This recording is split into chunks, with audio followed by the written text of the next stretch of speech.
काट दो, भगवान की याद से जगत की याद काट दो। भाई यहाँ हम किसी स्त्री शरीर में आसक्त होते हैं, पुरुष शरीर में आसक्त होते हैं, पदार्थ में आसक्त होते हैं, विषय में आसक्त होते हैं। यही यहाँ की दुर्दशा है। यहाँ की जो दशा है दुर्दशा में परिणित हो गई है कि हम किसी वस्तु, व्यक्ति, स्थान बड़ी जल्दी आसक्ति हो जाती है। देखो भरत जी महाराज भगवान की प्राप्ति के लिए अपनी राजपत्नी, पुत्र सबको त्याग दिया और हिरण के बच्चे में फंस गए, हिरण की स्मृति में मरे, तो अगला जन्म हिरण का हुआ। तो अगर हम भगवत स्मृति को जागृत रखें तो कोई भी स्मृति हमको परास्त नहीं कर सकती। अब भगवत स्मृति के बिना हम एक जगह फंसे फंसे ही फंसे हैं। देख लो, एक थोड़ी याद है हमारी, एक याद नहीं, एक जगह नहीं फंसे, सैकड़ों हजारों जगह फंसे हैं। पर एक प्रधान हो गई है, इसलिए वो 99 पीछे की दिखाई नहीं देती। अभी एक मिटे तो 99 तुम्हें दिखाई देंगी पीछे। समस्त आसक्तियों का नाश भगवत स्मृति से होता है। यस्य स्मरण मात्रेण जन्म संसार बंधनात् विमुच्यते नमस्तस्मै विष्णवे प्रभु विष्णवे। यदि भगवान का स्मरण करो भाई तो बच सकते हो, नहीं तो आसक्ति तो सर्वनाश कर देती है। कोई भी आसक्ति हो, सर्वनाश का मतलब मानव जीवन मिला है भगवत प्राप्ति के लिए और वो ना हुआ तो सर्वनाश ही हो गया। हम कहीं न कहीं इन आसक्तियों में तो फंसे ही हैं। काम, क्रोध, लोभ, मोह, मद, मत्सर, ये सब आसक्ति हैं। इन आसक्तियों को मिटाना बड़ा इसका नाम ही आसक्ति, पर जा नहीं सकती, बहुत मजबूत है आसक्ति। कहीं से भी किसी में भी आसक्ति हो जाएगी। अरे एक तम्बाकू में आसक्त हो जाए तो छोड़ना कठिन हो जाता है। देख, हमने तो किसान को देखा है कि अपना खेत छोड़कर वो आधा किलोमीटर जाता है, वहाँ दूसरा हल जोत रहा होता है, तो अरे भैया थोड़ी तम्बाकू देना, वहाँ से तम्बाकू फिर लेके आधा किलोमीटर और लौट के आता। एक तम्बाकू की आसक्त, बीड़ी की आसक्त, फिर बड़ी बड़ी आसक्तियाँ तो कितनी भरी हुई हैं। इसलिए भैया हम टोटल कहते हैं सब आसक्तियों को मिटाने के लिए एकमात्र भगवान की स्मृति। इसलिए कहते हैं नाम जप करो, नाम जप से सब ठीक हो जाएगा। नाम जप नहीं करोगे तो डिप्रेशन में पहुंच जाओगे। आसक्ति इतनी प्रबल होती है क्योंकि वो सीधे हृदय को मसलती है। आसक्ति कहाँ होती? हृदय में। अब हम उसके बिना जी नहीं सकते। अच्छा, जिससे आसक्ति की वो नाशवान है, चाहे शरीर हो, चाहे पदार्थ हो, चाहे पद हो, चाहे वस्तु, कुछ भी हो, यहाँ जगत का सब नाशवान। अच्छा, खास बात, हम आपसे आसक्ति कर रहे हो, आप तीसरे से आसक्ति कर रहे हैं, अब और बुरी दशा। नहीं, हम आपके बिना नहीं जी सकते और वो हमसे कोई मतलब नहीं, वो दूसरे के बिना नहीं जा सकते। ये है माया का चक्कर कि हम जिसे देखकर जीना चाहते हैं वो हमारी तरफ देखना ही नहीं चाहता। अब क्या करें? इसलिए थोड़ा उठो, तुम भगवान के अंश हो।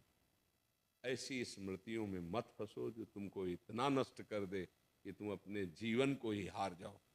इसलिए नाम जप करो, सत्संग सुनो, और आसक्ति का मोड़ किया जा सकता है। आसक्ति का मोड़ किया जा सकता है। जैसे नदी है, आप उसे रोक नहीं सकते।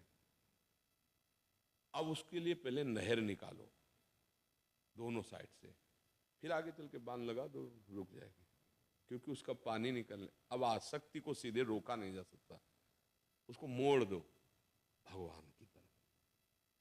नाम जपना, भगवान नाम कीर्तन करना, भगवान की चर्चा सुनना, भगवान की सेवा करना, भगवत भक्तों से मिलना, तो हमारी आसक्ति मुड़ जाएगी। एक धनुर्दास जी नाम के महापुरुष हुए हैं, वो अपनी पत्नी में बहुत आसक्त थे। बहुत सुंदर पत्नी थी और इतना आसक्त थे कि अब जैसे बाजार जाना है सामान लाने, सब्जी और या, वो नहीं जाते थे। हाँ, अब पत्नी जाएगी तो वो छाता लेके चलते थे कि धूप न लग जाए, और बैक चलते थे। पत्नी ऐसे चल रही तो छाता लिए ऐसे, मतलब आसक्ति है। ये बात जब आचार्य चरण के शिष्यों ने देखी तो जाकर बताया कि प्रभु एक ऐसा स्त्री में का प्रेमी देखा तो पूरी से, तो उनका ये तो बहुत बड़ी साधना उसकी हो गई, क्योंकि आसक्ति सब जगह से समिट चुकी है, उसका मोड़ करना है। हम तो दर्शन करेंगे। उन्होंने कहा भाई तुम इतना आसक्त क्यों हो? तो उनका ऐसा सुंदर हमारी पत्नी है प्रभु, हम जी नहीं सकते इसके। बोले अगर इससे सुंदर दिखा दें रूप बोले हो ही नहीं सकता। मुझे स्पर्श किया तो ये ठाकुर रंगनाथ जी साहब, छाता छूट गया, पतली छूट गई, बड़े महापुरुष हुए, धनुर्दास नाम के वहां पर। हाँ, कहीं न कहीं जीव की आसक्ति हो जाती है, स्वाभाविक है। इस आसक्ति को मिटाने के लिए तो हमें मानव देह मिला है, और वो आसक्ति भगवान से जुड़ने पर ही मिटेगी, अन्यथा नहीं। बहुत पावरफुल माया है, बहुत पावरफुल, और बहुत दुर्दशा होती है। देखो, सबके हृदय में एक प्यार है, ये अनुभव की बात सब देख लो। ऐसा लगता है कि हम किसी से प्यार करें, कोई हमसे प्यार करे, सबको लगता है, क्योंकि प्रेम भगवान का स्वरूप है, जीव भगवान का अंश है, उसमें प्रेम है, वो प्यार करना चाहता है।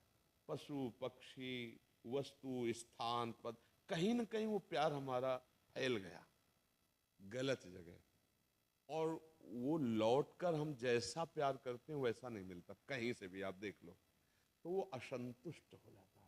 क्योंकि वो लौट कर प्यार अगर वैसा दे सकता है कोई, तो सिर्फ भगवान दे सकते हैं, क्योंकि हम चैतन्य भगवान के अंश हैं, और हमको चैतन्य भगवान से ही प्यार मिल पाएगा। प्रकृति हमें प्यार नहीं कर पाएगी। हम प्यार किसी से करते हैं तो प्रकृति से करते हैं, शरीरों से, इससे। अच्छा, उसका भी मन है, हम चाहते हैं कि जो हमें प्यार करे सिर्फ हमें करे। देखो, मांग है ना, और सदैव हमारे पास रहे, और बिना कहे हमारे मन की बात जान जाए, पूर्ण करे, केवल मेरे मनोनुकूल चले, ये तो कोई कर नहीं सकता सृष्टि में, नहीं कर। उसका मन है, उसका भी स्वभाव है, ये बात भगवान कर सकते हैं, क्योंकि वो सर्व सामर्थ्यशाली। भगवान क्या करते हैं, आपके मन के अनुकूल नहीं, आपके मन को चुरा लेते हैं, नहीं ले लेते। अब मन ही नहीं रहा, तब जोई जोई प्यारो करे, सोई मोहि भावे, अपने आप पालन। तो हमें लगता है बच्चा भगवान का नाम लो, उनके आश्रित हो, वही नहीं तो फिर यहाँ की आसक्ति तो नष्ट कर देती है। जब ज्यादा आसक्ति बढ़ जाती है तो फिर वो हिंसा में उतर जाती है, वो इतना कमजोर हो जाता है कि वासना हावी हो जाती है और उसका नाश कर देती है। क्यों? आप देखो ना, संसार में देखो ना। इसलिए मुझे लगता है कि मैटर तो बहुत सीरियस है आसक्ति का। भगवान कपिल देव जी ने कहा, संसार में जो आसक्ति की जाती है वो दुर्गति का कारण होती है। वही आसक्ति यदि संत महात्मा गुरुदेव भगवान पर कर ली जाए तो मोक्ष का खुला हुआ द्वार है। पर बड़ा कठिन है, संतों से कौन आसक्ति करे, भगवान से क्यों आसक्ति करे? और जबकि वास्तविक आसक्ति भगवान से ही होती है। देखो, जैसे हम किसी भी शरीर को प्यार करते हैं, अगर उसके शरीर के अंदर से भगवान चले जाएं तो भला कितने मिनट हम प्यार कर पाएंगे? फिर हम उस शरीर को जला देते हैं ना। तो अनजाने में भी प्यार हम भगवान से ही करते हैं। अब हम जानकर भगवान से प्यार करें तो अन्य शरीरों की आसक्तियां मिट जाए, बहुत कठिन है, बहुत कठिन है। जो हमारी आसक्ति फैल गई उसे समेटना बहुत कठिन है। अब इसीलिए नाम जप करो, सत्संग सुनो, धीरे धीरे जैसे रस्सी आती जाती है तो सिल पर भी निशान बन जाता है, ऐसे नाम जपते हुए, भजन करते हुए हमारे जो आसक्ति हृदय में संसार की बन, वो अगर भगवान की आसक्ति आ जाए तो सब काम बन जाए। देखो, तुलसीदास जी के पावन चरित्र में देखो ना, पत्नी से वो भी आसक्त थे, कभी मायके नहीं जाने देते थे। मतलब काम भाव होना एक अलग बात होती है, आसक्ति होना एक अलग भाव, प्रियता होना अलग बात। और वो किसी के यहाँ गए थे, इतने में भाई आया और वो अपने भाई, तो पूरा चरित्र वर्णन है उनके बावरेपन का कि ऐसी प्रीति का। तब उन्होंने कहा, पत्नी ने, कि जितना तुम इस चाम से प्रेम करते हो अगर उतना राम से करते, बस कदम वापस कर लिए और जीवन इतने बड़े महापुरुष हुए, पूछो मत। जैसे बिलो मंगल जी की आसक्ति चिंतामणि वैश्या से थी, जब कठोर वचन बोले चल पड़े भगवान, इतने बड़े महापुरुष हुए। पर जब उन्होंने ग्रंथ रचना की ना, तो उन्होंने सबसे पहले चिंतामणि को प्रणाम किया है कि तू मेरी गुरु, अगर तूने कटु वचन बोलकर भगवान की तरफ न बढ़ाया होता तो आज मैं इस स्थिति में न हो। तो संसार की आसक्ति से बचने के लिए या संसार की आसक्ति का ठोकर खाया हुआ एक स्थान है भगवान। अगर भगवान में आसक्ति कर लो तो बच सकते हो, नहीं हो तो जलाती रहेगी आसक्ति। बहुत ही कष्टप्रद आसक्ति होती है।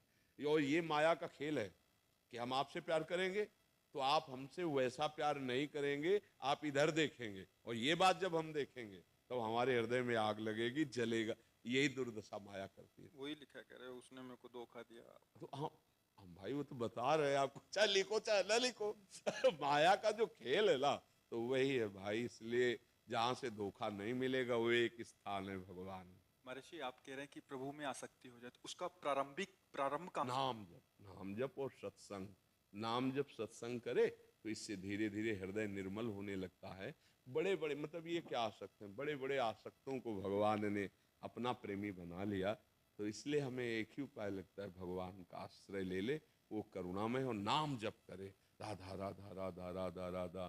तो प्रिया जो बहुत करुणामयी कृपा करेंगी, आसक्ति हट जाएगी।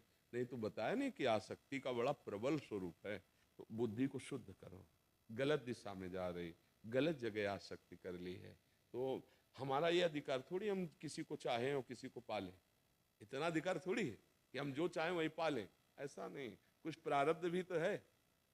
आपकी चाह के अनुसार आपका तप भी होना चाहिए, भजन भी होना चाहिए, सामर्थ्य भी होनी चाहिए। नाम जप करो और यथालाभ संतोष सदा, तो भाई बच सकते हो। नहीं फिर आगे का जो रास्ता है वो बड़ा भयावह है। अब ऐसे बैठे रहोगे तो बीमार हो जाओगे, भोजन अच्छा नहीं लगेगा, नींद नहीं अच्छी लगेगी, किसी काम में मन नहीं लगेगा, चिंतन बिगड़ जाएगा, पूरा जीवन बर्बाद कर लिया। न माता पिता की सेवा, न राष्ट्र की सेवा, और न भगवान का। जीवन बर्बाद कर देगा, आसक्ति बर्बाद कर देगा, पक्का समझ लो। वो अंदर खोखला करता चला जाएगा, आसक्ति है, खोखला करते चले जाए, और आपको वो माया मिलने नहीं देगी। बड़ा विचित्र खेल है।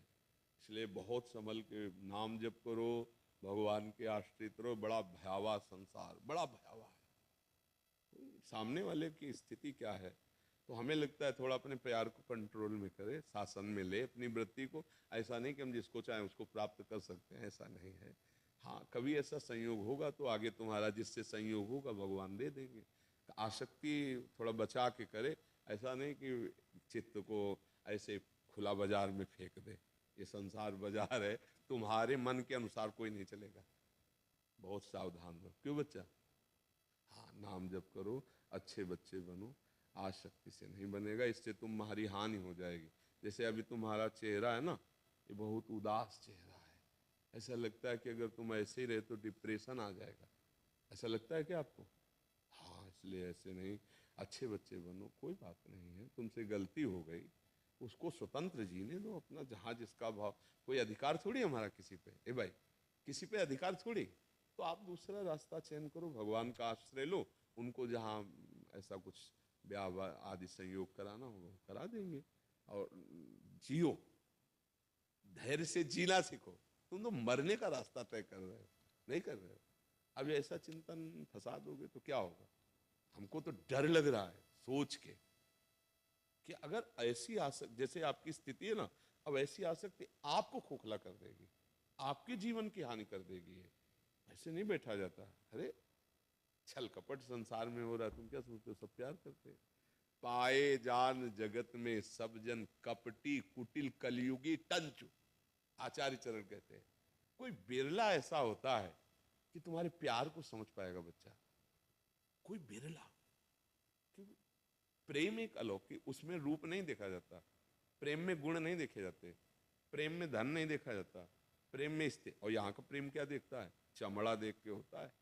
अब उसमें कह दे कि तो ऐसे मत बैठो आगे। इसीलिए हम मना करते हैं छोटे छोटे जो नए अवस्था के बच्चे हैं कि यार 20-22 तक तो ब्रह्मचर्य से रहो, तो तुम्हारा जीवन थोड़ा विवेक विकसित हो जाएगा, तो आप अपने को बचा सकते हो। नहीं फिर ऐसे जैसे ज़्यादा उत्साहित हो जाते हैं ना बच्चे, वो हाथ में टेटू लिखा लेते हैं, नहीं हो, और फिर नाम नहीं वैसे, और फिर कहते हैं हम कि तुम्हारे प्यार में, तो बोले हम ऐसे शरीर को नष्ट कर लें, तो दुर्गति हो गई, जीवन नष्ट कर दिया, कुछ लाभ मिला क्या? उसका क्या है? थोड़ा सोचो, अपने जीवन को थोड़ा विकास पे लाओ, विनाश पे क्यों ले जा रहे हो? आज का जो समाज है वो समझ नहीं पा रहा विकास किस में होगा, उन्नति किस में होगी। बच्चा, तुम भगवान की कृपा से यहाँ आ गए हो तो आज से सुधार करो, छल कपट को प्यार मत मानो। ये संसार छल कपटी। अगर तुमसे दोस्ती की होती सच्चाई से तो भला ऐसा कैसे होता। तो सच्चा दोस्त तो मिलना तो बहुत कठिन है, वो भगवान मिलाते हैं। तो भगवान का भरोसा करो, उसका भाव छोड़ दो और नाम जप करो, राधा राधा राधा राधा। ठीक है।